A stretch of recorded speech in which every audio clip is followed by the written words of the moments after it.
How to enable or disable multi-window for all apps on the Samsung Galaxy S25, S25 Plus, or the S25 Ultra. First, tap on the home button to return back to the home screen.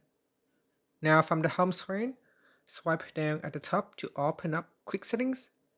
In here, tap on the Settings icon. Then from the Settings page, we scroll down and then tap on Advanced Features.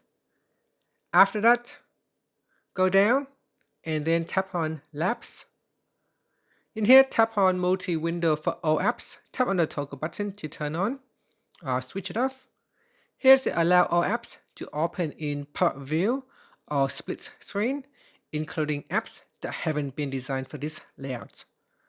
That's it. So just tap on the toggle button to turn it on or off. Finally, tap on the home button to return back to the home screen. And when you want to use multi-windows, you can do so here. Drop one in the top. Next, I'll drag this one in for the bottom screen. And here I have multi-windows. And that's it. I can switch them around. I can close it. And that's it. Thank you for watching this video. Please like and subscribe to my channel for more videos.